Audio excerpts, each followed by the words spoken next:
ओम श्री गणेशाय नमः। नमो दिव्यै महादिव्यै शिवायै सततं नमः।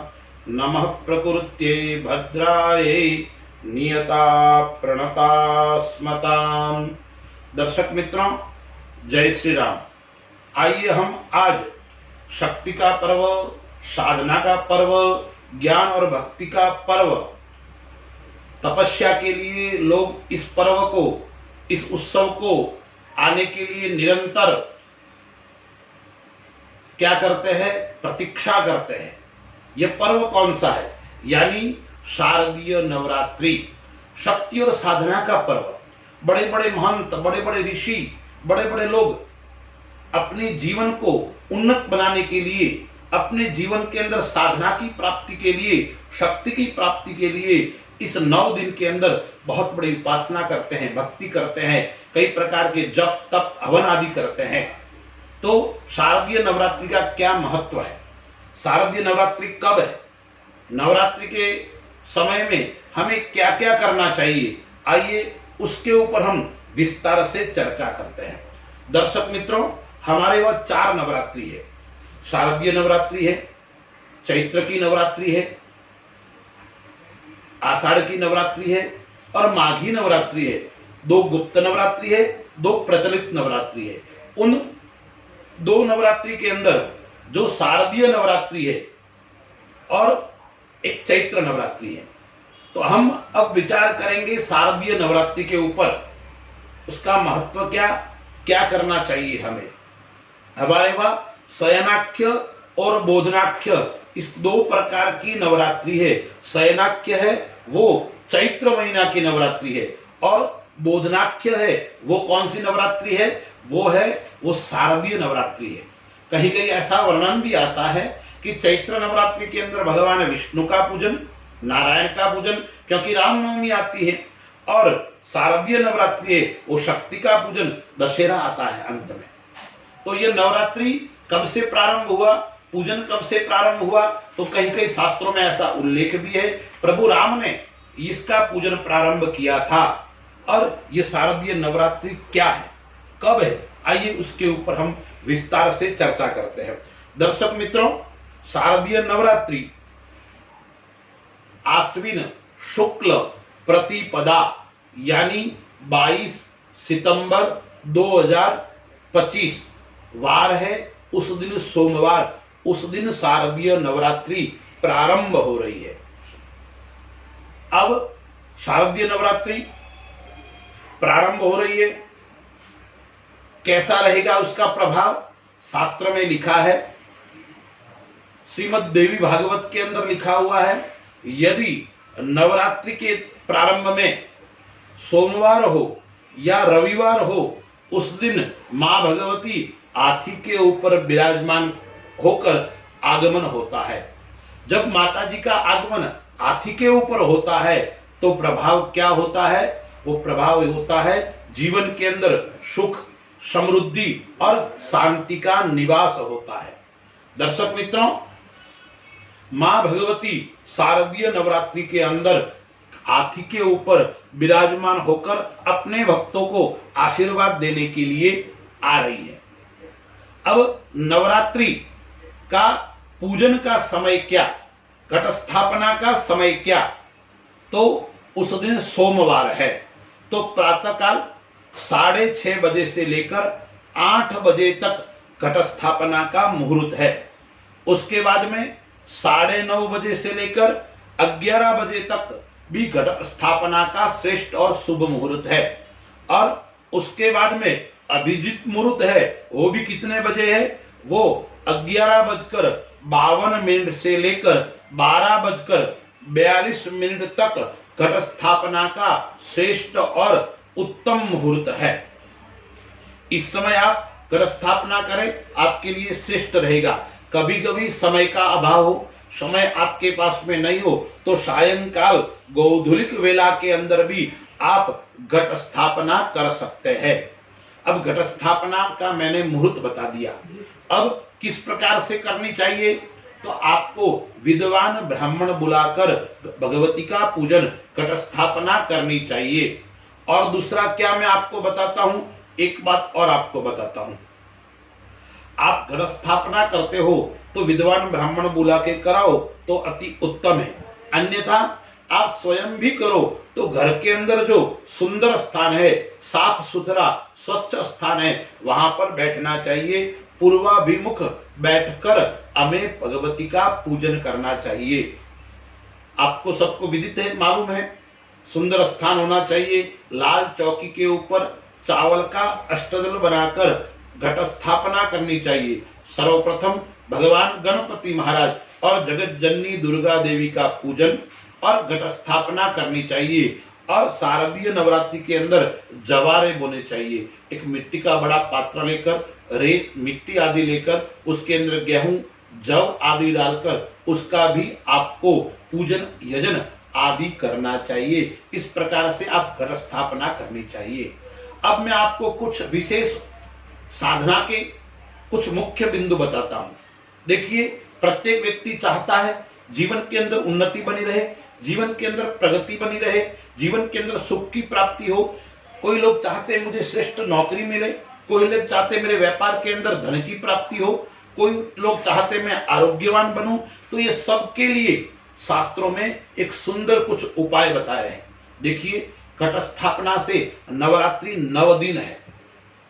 इस वर्ष नवरात्रि के 10 दिन है। इस बार श्राद्ध पक्ष एक कम हुआ है और नवरात्रि एक बड़ी है, यानी 2 तृतीया तिथि है। तो शास्त्रों में यह भी बताया है, जब नवरात्रि की वृद्धि होती है, यानी नवरात्रि बढ़ती है, तो वो समाज, राष्ट्र और परिवार के लिए शुभ और श्रेष्ठ होती है। तो इस बार 2 तृतीया तिथि है। अब नवरात्रि के अंदर हमें क्या करना चाहिए 9 दिन तक? नवरात्रि के अंदर 9 दिन भगवती के भिन्न भिन्न रूप है। प्रथमम शैलपुत्री च, द्वितीयम ब्रह्मचारिणी, तृतीयम चंद्रघंटेति, कुसुमांडेति, चतुर्थकम, यानी प्रथम माता जी का स्वरूप है। वैसे माता जी के 3 स्वरूप है, महाकाली, महालक्ष्मी और महासरस्वती। ये 3 भगवती के भिन्न भिन्न रूप है। आपको शक्ति चाहिए, बल चाहिए तो महाकाली की उपासना करिए। आपको धन चाहिए तो महालक्ष्मी की उपासना करिए। आपको विद्या चाहिए तो महासरस्वती की उपासना करनी चाहिए। ऐसे त्रिशक्ति का उपासना शास्त्रों में बताई है। लेकिन नवरात्रि के अंदर 9 देवियों का भी विशेष महत्व बताया है। प्रथमम शैलपुत्री, यानी माँ के 9 नाम है, उसके अंदर माँ का प्रथम नाम माँ शैलपुत्री। द्वितीयम ब्रह्मचारिणी, फिर माँ ब्रह्मचारिणी। तीसरी माँ चंद्रघंटा, चौथी माँ कुसुमांडा, पंचमम स्कंद मातेति, 5वीं देवी माँ स्कंद माता, षष्ठी माँ कात्यायनी, 7वीं महाकालरात्रि, 8वीं महागौरी और 9वीं माँ सिद्धदात्री। ये माता जी के 9 स्वरूप है। इन 9 स्वरूपों का पूजन करना चाहिए, 9 स्वरूपों का अर्चन करना चाहिए और प्रतिदिन भगवती का पूजन करना चाहिए। पूजन के पश्चात आप 9 दिन तक यदि आप सभी प्रकार की सुख समृद्धि चाहते हो तो दुर्गा सप्तशती, जो मार्कंडे पुराण के अंदर बताइए, उस दुर्गा सप्तशती का आपको पाठ करना चाहिए। आपके घर के अंदर रोग, आपके घर के अंदर संकट इस प्रकार का निरंतर है तो आपको क्या करना चाहिए? 9 दिन तक सिद्ध कुंजिका स्तोत्र का पाठ करना चाहिए। यदि आपके घर के अंदर धन की प्राप्ति नहीं हो रही है, निरंतर धन के अंदर हानि हो रही है, आप मेहनत करते हैं, व्यापार के अंदर परिश्रम करते हैं, लेकिन सफलता की प्राप्ति नहीं हो रही है, तो नवरात्रि के अंदर 9 दिन तक महाकाली, महालक्ष्मी और महासरस्वती के साथ में विशेष महालक्ष्मी का अनुष्ठान करना है। क्या करना है? प्रतिदिन स्नान आदि करके रोज 11 या बढ़ते क्रम के अंदर श्री सूक्त का या कनकधारा स्तोत्र का पाठ करना चाहिए। प्रथम दिन 1, दूसरे दिन 2, तीसरे दिन 3 या प्रतिदिन 11 पाठ आपको करने चाहिए। आप श्री सूक्त या कनकधारा स्तोत्र का पाठ करोगे तो आपके व्यापार के अंदर अभिवृद्धि होगी, आपके व्यापार के अंदर धन धान्य की प्राप्ति होगी।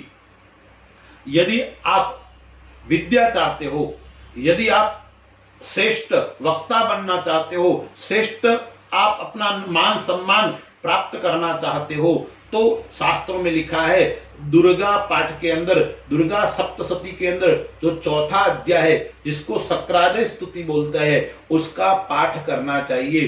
जो व्यक्ति उसका पाठ करता है वो विद्यावान बनता है, यशस्वी बनता है, मान सम्मान को प्राप्त करने वाला व्यक्ति बनता है, ऐसा शास्त्रों में बताया है। अब देखिए शास्त्रों के अंदर ऐसा भी बताया है आप 9 दिन तक भगवती का पूजन नहीं कर पा रहे, कोई पारिवारिक कारण के अंदर, कोई सामाजिक कारण के अंदर, तो आपको सप्तमी, अष्टमी और नवमी तिथि के दिन मां भगवती का विशेष पूजन अर्चन करना चाहिए। अब देखिए शास्त्रों में भिन्न भिन्न प्रकार के उपाय भी बताए हैं। जो देवी भागवत है उसके अंदर बताया है मिष्ठान्न भगवती को अति प्रिय है।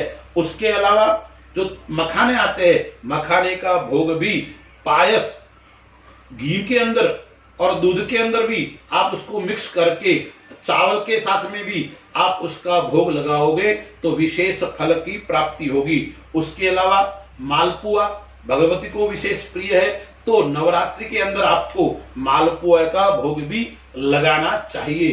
वैसे मैं एक अलग से वीडियो बनाऊंगा कि 9 दिन भगवती को कौन सी वस्तु प्रिय है, वो भोग लगाने से आपको सभी प्रकार की आपकी मनोकामना परिपूर्ण होती है। विशेष एक और बताया है कि यदि व्यक्ति नारिकेल फल 9 दिन तक भगवती को चढ़ाता है तो उसको सभी प्रकार की मनोकामना परिपूर्ण होती है। नवरात्रि पावन पर्व के अंदर आपको सप्तमी, अष्टमी और नवमी तिथि के दिन विशेष पूजन अर्चन करना चाहिए। यदि संभव हो तो आप ब्राह्मण को बुलाकर भी उसका पूजन यजन आदि कर सकते हैं। और अंत में 9वें दिन आप यज्ञ करना चाहे तो यज्ञ भी करवा सकते हैं और कन्याओं का पूजन भी कर सकते हैं। कन्या पूजन किस प्रकार से होना चाहिए, कैसे होना चाहिए, कब होना चाहिए, उसका भी वीडियो मैं अलग से बनाकर YouTube पर डालूंगा। तो नवरात्रि का जो पर्व है वो शक्ति का पर्व है, साधना का पर्व है। अब देखिए इस दिन जो घट स्थापना का मुहूर्त है वो भी बताया ना, उसके अंदर उत्तरा फाल्गुनी नक्षत्र और हस्त नक्षत्र का संयोग बन रहा है। शास्त्रकार कहते हैं जब नवरात्रि के प्रथम दिन हस्त नक्षत्र आता है तो विशेष महत्व हो जाता है। यदि चित्रा नक्षत्र और वैधृति योग आता है तो वो नुकसानदायक होता है। इस वर्ष न चित्रा नक्षत्र है न वैधृति योग है, इसीलिए आपको घट स्थापना मैंने जो बताया उसके अनुसार करोगे तो आपके जीवन के अंदर सुख और समृद्धि की प्राप्ति होगी। अस्तु। जय श्री राम।